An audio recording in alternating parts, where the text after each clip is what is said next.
آج بھی جو دو بھائی آئے ہوئے تھے تو کل ان کی والدہ بھی آئی ہوئی تھی جو کہ محسن نواز سے ملی تھی، پر وہ آج نہیں آئی. انہوں نے کہا کہ ڈاکٹر صاحب نے مینوں تے وچ بٹھانا کوئی نہیں تے میں کدے لئی جاواں.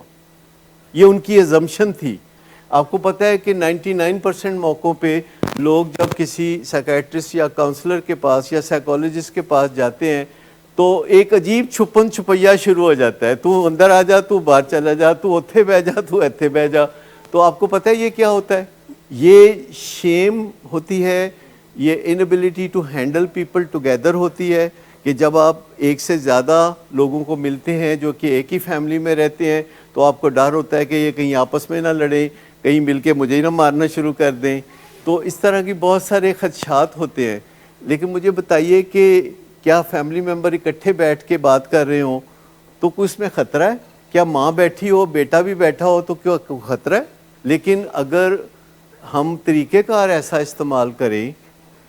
کہ جس میں بدتمیزی تک نوبت ہی نہ پہنچے تو اور کیا چاہیے. تو یہ میں آپ کو بتاؤں کہ جو فیملی سسٹم اپروچ ہے، الٹیمیٹلی انہوں نے کہا کہ اب اس کا کیا کرنا ہے. تو میں نے کہا کہ یہ جو آپ کہہ رہے ہیں نا اس کا کیا کرنا ہے، اصل بات یہ ہے کہ جو النس ہے وہ فیملی میں پھیلی ہوئی ہے. اس النس کا کچھ حصہ اس بندے کے اندر ہے جس کو آپ نے ملزم بنا کے میرے سامنے بٹھایا ہوا ہے، اور اس کی بیماری کا کچھ حصہ گھر کے باقی افراد میں ہے، اور اس بیماری کا کچھ حصہ اس کے چچا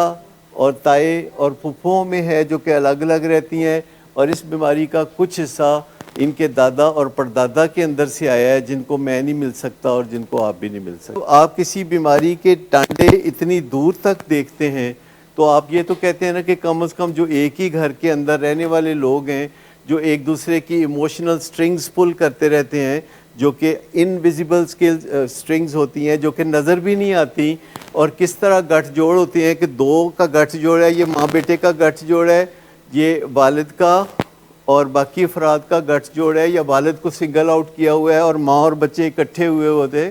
تو گھروں میں یہ چیزیں بہت کامن پریکٹس ہے کہ کوئی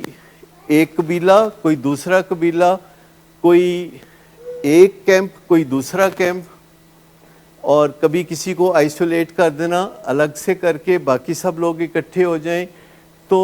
کسی بھی گھر میں جب یہ سچویشن ہو کہ کچھ لوگ ادھر کچھ لوگ ادھر اور ایک بندہ ادھر، تو اس گھر میں اگر خوشحالی لانی ہے تو سب سے پہلے ان کے درمیان تعلقات کے اوپر کام کرنا پڑے گا.